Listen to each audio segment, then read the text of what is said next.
Hello, my name is Fraser Simons. I'm going to be talking about Severance by Ling Ma, a book that, published a few years ago, still has some pretty big presses going on. It is a book about Candace, who is in New York as a new virus is released.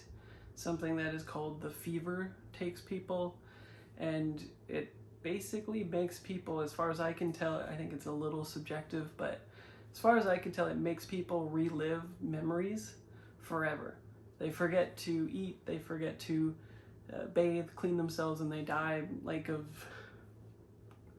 consumption and just continually doing these tasks over and over and over, which is it sounds a little silly sometimes, but it's actually a lot more terrifying of a zombie trope.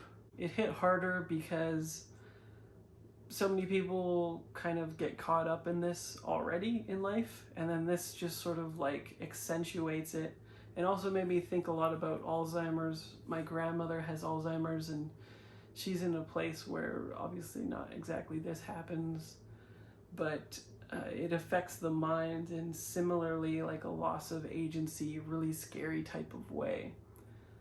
Anyway, this follows Candace both before the events of the fever takes people and after. The reason why I said it was prescient is because the actual disease comes out of a province in China, and the machinations of how it hits different countries, especially Western culture, and what the companies do to react to it and how the world reacts to it is pretty on target for what happened with COVID-19. There's some obvious differences, but she got a lot right. So obviously she was reading some papers on this that detailed what might happen, what would probably happen, and that's what did happen in most cases. This story is really grounded in her story in such a way that it's got a really good balance of inner life and external forces that are pressing down on her, but the plot still revolves around her narrative in an interesting way. It could have easily taken it away, especially because it's a horror book. You would expect loss of agency and mostly the plot to be driving it, maybe, but there's a lot of character development. We find out why she is pregnant, what happens to her partner, what type of person she was like before the fever and afterwards. She meets up with a group of people who are like the lone survivors. I don't even think they ever meet any other survivors ever during the course of the book. It's just their inner group. On the back it says that it's sort of even funny sometimes, where it's got like office politics stuff going on. It does have office politics stuff, but it is not like The Office in that it's funny. It's meant to sort of showcase the ways in which society has failed the individual, and it does so very acutely and well. So I don't remember ever laughing at the book, but maybe it just didn't hit me like other people because of COVID-19. Who knows?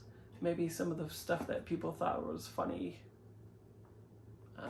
is actually just real life, as I've found out. Who knows? Either way, it's still worth reading. It is extremely well written. It's got rich, dense prose that you just sink right into. It is not very long. It doesn't overstay its welcome. There's great character development. The lens or the perspective is really good. Candace gets a lot of reactions from other people. She's not just like a foil type character. And we see the ways in which she is flawed from other people's perspective, and the way that she thinks that she is flawed herself. And when she finally does take action against certain forces that are driving at her that have nothing to do with the zombies, it is super satisfying. I really liked the ending of this book. I liked the climax. all of it was just great. I also have never been to New York City, and it felt like it communicated the vibe and the her little small microcosm very well. Lots of cool stuff with food too, and it made me pretty hungry and made me want to go out and get food, except that I live in a town of 14,000 people and we have like 5 restaurants here, so that's not going to happen. I think that's about it. That's all I have to say about it. You should read the book if you are in a place where reading about a post-apocalyptic story that is hitting some real world things right now interests you. It wasn't too, I don't want to say triggering because that's a misuse of the word, but it wasn't as unsettling as I thought that it would be, and I even picked it up and had completely forgotten about what the plot was and then just started reading. And even when I learned about the whole virus stuff, I just kept reading because the voice is just excellent in this. I can't believe it's a debut novel, really. It's excellent. And yeah, did you read this book? Let me know what you thought.